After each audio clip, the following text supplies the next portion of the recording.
Aqui nós temos um exemplo de capacitor, aqui no desenho.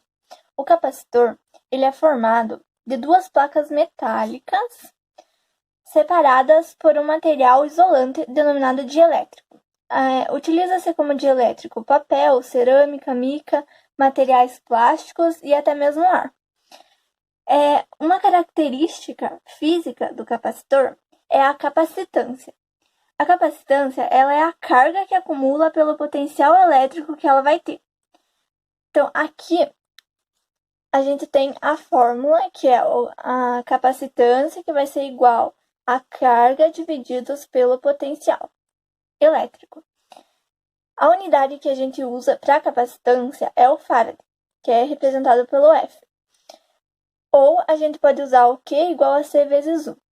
A capacitância, ela depende da geometria e do dielétrico, que é o isolante. Então, ela depende do que eu tenho aqui entre as placas, no meio, depende da distância das placas e da área das placas. Então, a capacitância vai ser igual a permeabilidade elétrica, que é o E, vezes a área das placas, divididos pela distância das placas. O capacitor, aqui, ele é um elemento do circuito que serve para acumular cargas. Quanto maior a capacitância e a tensão, maior é o volume do capacitor. Então, um capacitor de cerâmica, por exemplo, ele tem camadas de metal separadas por um isolante cerâmico. E ele não costuma ter uma grande capacitância em relação ao seu volume. Capacitores eletrolíticos, eles têm uma polaridade. Para você colocar em um circuito, você precisa prestar atenção na polaridade, porque se você inverter, ele vai correr o risco de acontecer vazamento ou explosão. A energia potencial elétrica armazenada, ela é numericamente igual à área. Então, aqui a gente tem no gráfico mostrando o Q e o U, que é a DDP e a carga. Então, a área aqui dessa figura, ela vai ser numericamente igual à energia potencial. Para medir aqui, a gente vai fazer base vezes altura divididos por 2. A energia potencial vai ser, então, Q, que é a carga, vezes o U, que é a DDP, divididos por 2. Aqui a gente pode substituir o Q, ele vai ser igual a C vezes U. Então, a gente substitui. EP vai ser igual a C vezes U ao quadrado divididos por 2. Ou também podemos substituir o U. O U vai ser igual a Q divididos por C. Então, a energia potencial pode ser igual a Q ao quadrado divididos por C vezes 2. Aqui nós temos a associação de capacitores. Esse primeiro aqui é a associação em série de capacitores. Então, a carga nessa associação em série, ela é a mesma para todos os capacitores. A carga, ela é a mesma. Então, o Q1 vai ser igual ao Q2, que vai ser igual ao Q3, que vai ser igual à carga, carga da associação em série. O U, que é a DDP, ele se divide aqui. Então, o UDAB vai ser igual ao 1 mais o 2 mais o 3. E o cálculo da associação em série, então, para a gente achar a capacitância equivalente do capacitor equivalente, a gente vai usar esse cálculo aqui, que é 1 sobre a capacitância em série, que vai ser igual ao 1 sobre C1 mais 1 sobre C2 mais 1 sobre C3. Aqui nós temos a associação em paralelo. Na associação em paralelo, a DDP nos terminais é a mesma. Então, o UDAB vai ser igual ao 1, que vai ser igual ao 2, que vai ser igual ao 3. Aqui, a capacitância, a gente vai medir como capacitância em paralelo, que vai ser igual ao C1 mais o C2 mais o C3. E a carga, aqui, a gente vai medir usando a fórmula que a gente já viu, que é o Q, que é igual a C vezes U, que é a capacitância, vezes a DDP. Membrana celular. É constituída por um mosaico de moléculas proteicas, incrustadas por uma camada de fosfolipídio. Esse modelo de membrana é conhecido como mosaico fluido. Apresenta moléculas com cabeça polar e caudas apolares. O milivoltrímetro suficientemente sensível, ao se colocar seu microeletrodos na solução extracelular que banha a célula, não se detecta nenhuma mudança no valor medido pelo dispositivo quando os eletrodos são deslocados ao longo da solução. Da mesma forma, isto ocorre no interior da célula. E os contidos nas soluções intra e extracelular movem-se livremente através delas, conferindo pequenas resistências elétricas e tornando boas condutoras. Duas placas planas paralelas próximas estiverem carregadas eletricamente, cada uma com a mesma carga, porém em sinais diferentes, na região do espaço entre elas forma-se um campo elétrico. Devido à intensidade deste campo, em qualquer ponto entre as placas, diz que o campo é uniforme. Tal campo é capaz de exercer uma força elétrica sobre as partículas eletricamente carregadas, como prótons, elétrons e íons. O transporte de moléculas se divide através da membrana celular, tendo envolvimento de energia quando tais elementos fluem de um lado para o outro da célula, havendo gasto de energia, que podemos denominar transporte ativo, conhecido como bomba de sódio e potássio. O transporte ativo é subdividido em primário e secundário. O primário, com gasto de energia em forma de ATP, e secundário, o transporte de uma substância depende do transporte de uma segunda. No transporte ativo primário, existem estruturas capazes de transportar o soluto para dentro da célula. São chamados de proteína carregadora, que se ligam a substâncias específicas e a transferem através da membrana, sofrendo mudanças em sua conformação e expondo seu sítio de ligação. A ativação dessas proteínas se dá pela degradação por hidrólise da ligação covalente de ATP ou de algum outro composto fosfato de alta energia, utilizando a energia liberada. A gente vai falar um pouco sobre modelos didáticos funcionais da membrana celular. Inicialmente, a gente vai ter um modelo básico, que consiste em uma pequena caixa plástica retangular com eletrodos e um sistema de encaixe e vedação para a membrana divisória. Também vamos ter um modelo comparativo, que é composto por uma caixa plástica com dois compartimentos separados, cada qual com um eletrodo e um sistema de encaixe e vedação para a membrana divisória. Ele permite o acompanhamento simultâneo de duas situações distintas.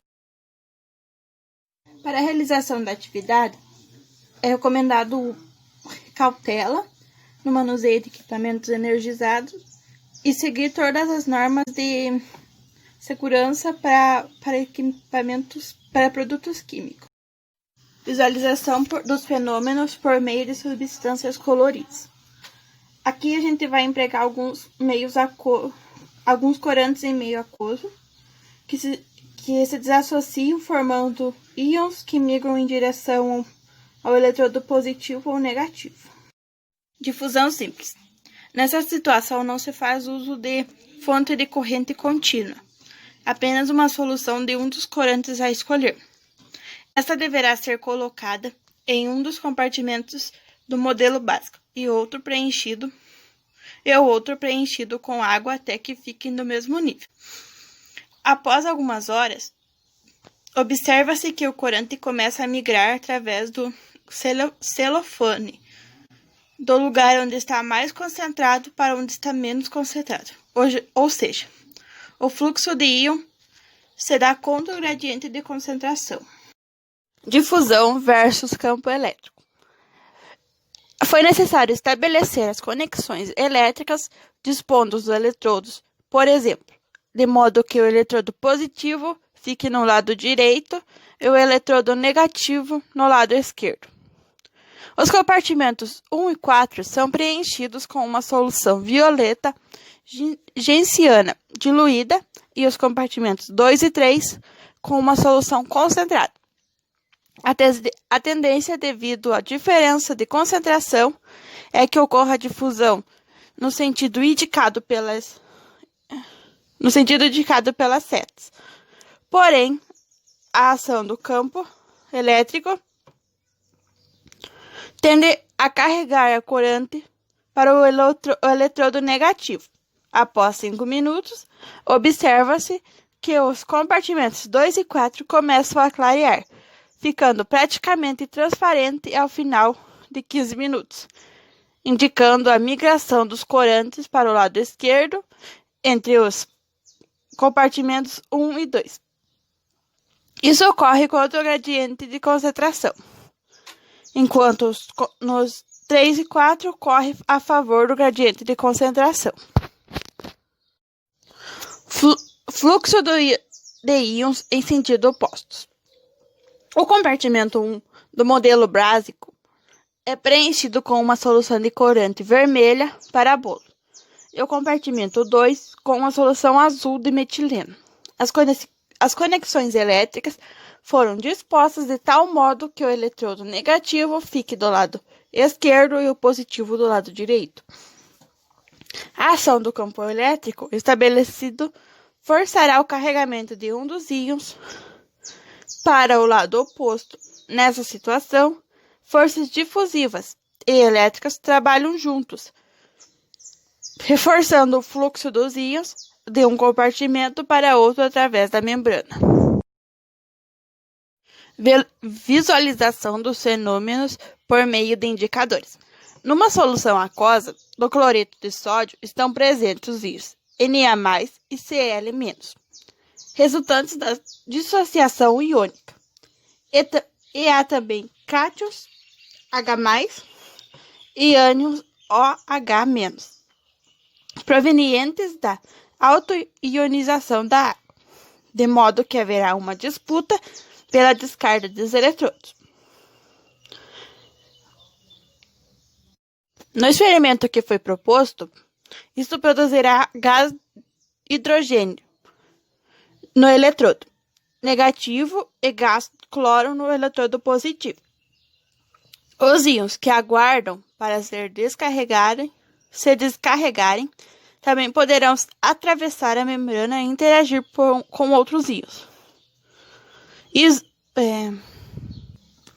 Usando o modelo comparativo, o eletrodo positivo no lado esquerdo e o negativo do lado direito. Os compartimentos 2 e 3 são preenchidos com uma solução fisiológica de cloreto de sódio, 0,9%. Nos compartimentos restantes, 1 e 4, coloca-se água, pingar uma gota de solução alcoólica e fenolfitilina em cada compartimento. Devido à presença de inúmeros cátions e íons diferentes nas soluções desse experimento, poderão ocorrer diversas reações químicas, muitas delas dirigidas pela ação do campo elétrico e pela competição de disposição dos íons nos eletrodos. Para atender o objetivo de demonstrar o que ocorre no mesmo fluxo de íon de sódio, através da membrana, a fenolftaleína tornará visível no lugar onde só havia água, que ela atravessou a membrana e juntou-se ao íon OH-, conforme esquematizado. O compartimento 3 também poderá, de menor intensidade e duração, mudança na coloração, característica do indicador de presença de uma base devido à presença residual do íon de sódio. Considerações finais. A manutenção da diferença de concentração iônica dentro e fora da célula é fundamental para evitar perda da capacidade funcional da mesma, visto que não poderia mais gerar os impulsos elétricos. Isso é, e por isso, a célula promove o deslocamento de íons de um lado para o outro da membrana, mesmo contra as forças de oposição. Isso justifica a necessidade de energia para promover o fluxo de pequenos íons que facilmente atravessariam a membrana. Para cada mol de íon sódio que sair da célula, é necessário vencer duas forças contrárias, uma devido à difusão e outra à ação do campo elétrico. O trabalho necessário para fazer isso equivale a 14,5 kJ. Porém, graças ao acoplamento entre os íons e as moléculas transportadoras ser eletricamente neutro, o transporte através da membrana ocorre sem influência do campo elétrico, o que diminui o gasto de energia necessário.